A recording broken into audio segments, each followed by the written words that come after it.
खून का बदला। अपनी जिंदगी भर की कमाई लगाकर सुमन और अखिल ने एक छोटा सा नया घर बनाया था, लेकिन उस घर में आने के बाद उसके साथ क्या हो सकता था, इस बात का अंदाजा उन दोनों को था ही नहीं। अभी इस घर में आए हुए उन्हें 2 दिन भी नहीं हुए थे। एक शाम जब अखिल घर में नहीं था तो किचन में खाना बनाते वक्त सुमन को ऐसा लगा जैसे किचन की दीवार के पीछे से किसी के बात करने की आवाज आ रही थी। कौन हो सकता है यहाँ पर? इतना धीरे धीरे कौन बात कर रहा है? सुमन दीवार से कान लगाकर बात सुनने की कोशिश करती है, लेकिन उसे कुछ सुनाई नहीं देता। तभी अचानक घर की लाइट चली जाती है और दरवाजे पर जोर जोर से दस्तक देने की आवाज आती है। सुमन दरवाजे की तरफ दौड़ कर जाती है, लेकिन दरवाजा खोलने से पहले कोई आवाज उसके कान में धीरे से सुनाई पड़ती है। सुमन, मैं यहाँ हूँ, तुम्हारे घर में।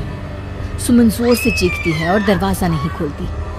दरवाजे की बजने की आवाज धीरे धीरे तेज होने लगती है। सुमन लड़खड़ाते कदमों से आगे बढ़ती है और झटके के साथ दरवाजा खोलकर अपनी आंखें बंद कर लेती है। तभी अचानक से अखिल की आवाज सुनकर उसे होश आता है। सुमन, क्या हुआ? तुम इतनी घबराई हुई क्यों हो? अखिल, वो लाइट चली गई और कोई है इस घर में। अखिल, मुझे बहुत डर लग रहा है।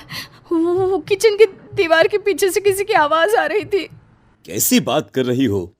तुमने खुद सारे लाइट की स्विच ऑफ किए हुए हैं। देखो, लाइट तो आ रही है। सुमन, तुमने घर में अंधेरा क्यों किया हुआ है? और किसकी आवाजें आ रही थी? चलो चलो, मैं जाकर चेक करता हूं। नहीं अखिल, मैंने लाइट ऑफ नहीं की। और मैं क्यों लाइट ऑफ करूंगी? ये देखो, ध्यान से देखो, घर के सारे स्विच ऑफ हैं। तुम भी ना कमाल करती हो सुमन। तुम्हारी तबीयत तो ठीक है? ये देखकर सुमन और भी ज्यादा डर जाती है कि सच में लाइट की सारे स्विच बंद थे। सुमन समझ नहीं पा रही थी कि ये सब किसने किया होगा। ठीक उसी वक्त अखिल किचन की तरफ जाता है और सुमन को ऐसा लगा जैसे पीछे से किसी ने उसके कंधे पर हाथ रखा। उसने जैसे ही पलट कर देखा, एक साया उसके घर के दरवाजे से बाहर निकलता हुआ नजर आया। अखिल, अखिल, यहाँ आओ, देखो कोई तो है। अभी अभी मैंने उसे बाहर जाते हुए देखा है। सुमन, मुझे लगता है कि तुम्हारी तबीयत ठीक नहीं है। अरे, मैंने किचन में भी जाकर देखा।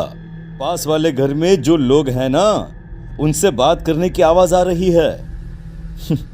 एक काम करो, तुम जाकर आराम करो, मैं खाना खुद परोस कर खा लूंगा। ओके? तुम बेडरूम में जाओ। जाओ। नहीं अखिल, मैं अकेले नहीं जाऊंगी, और अब इस घर में मैं एक दिन भी नहीं रहना चाहती। थोड़ी देर के बाद सुमन और अखिल दोनों ही बेडरूम में जाकर सो जाते हैं। डर की वजह से सुमन को नींद नहीं आ रही थी, लेकिन फिर वो गहरी नींद में सो जाती है और सुबह जब सोकर उठती है तो उसने देखा कि अखिल ऑफिस के लिए तैयार हो गया था। अखिल, आप कहाँ जा रहे हैं? मुझे इस घर में अकेला छोड़कर आप कहीं नहीं जा सकते। देखो सुमन, मेरा ऑफिस जाना बहुत जरूरी है। कल तुम ऐसे ही डर गई थी। अब परेशान मत हो और मैं ब्रेकफास्ट बाहर कर लूंगा। ओके? जब तुम्हारी तबीयत ठीक लगे तो तुम खाना बनाकर खा लेना।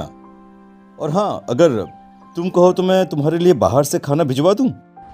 नहीं अखिल, उसकी कोई ज़रूरत नहीं है। मैं अपने लिए खाना बना लूंगी, लेकिन मुझे डर लग रहा है। डरने की कोई बात नहीं है।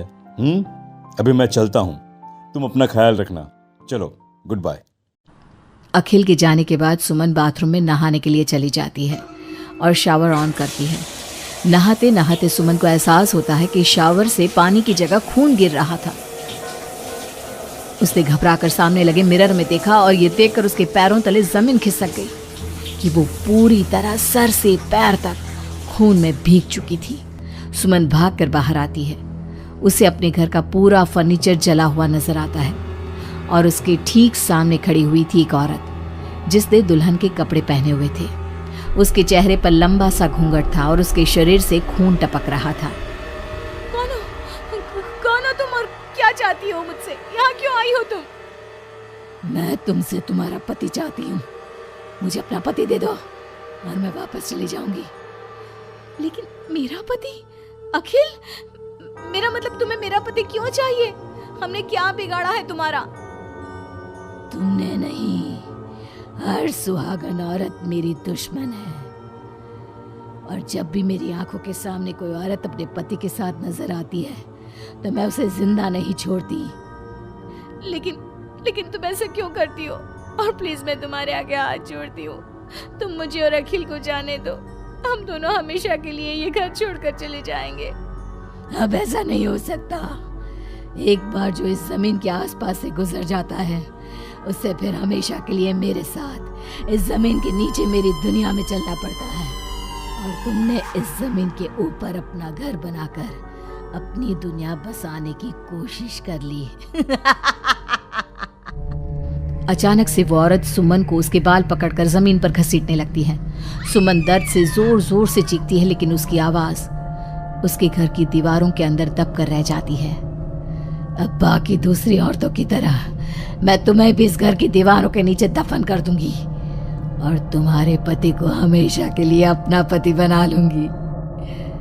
जानती हो, मेरी भी शादी हुई थी, लेकिन शादी के ठीक बाद मांग में सिंदूर भरकर मेरे पति ने गला घोट कर मेरी हत्या कर दी और इस जमीन के नीचे मुझे गाड़ दिया।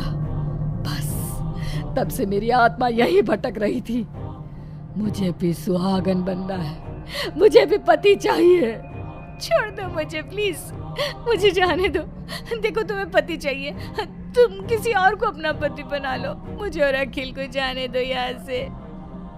लेकिन वो औरत सुमन को लेकर वहां से गायब हो जाती है। शाम को जब अखिल ऑफिस से लौट कर आता है, डोरबेल बजाता है, तभी मुस्कुराते हुए सुमन दरवाजा खोलती है। दरअसल सुमन के शरीर के अंदर अब उस औरत की आत्मा थी, लेकिन अखिल का चेहरा देखते ही सुमन के शरीर के अंदर एक हरकत होती है और वो अचानक से नाराज हो जाती है। क्या हुआ सुमन, आज तो ठीक हो ना? तुम्हारी तबीयत भी ठीक लग रही है आज तो। गुड।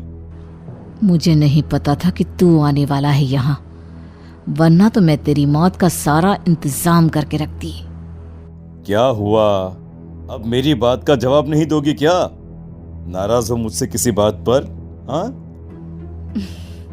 ऐसी तो कोई बात नहीं है। जाओ, डाइनिंग टेबल पर तुम्हारा फेवरेट खाना लगा दिया है, जाकर खा लो।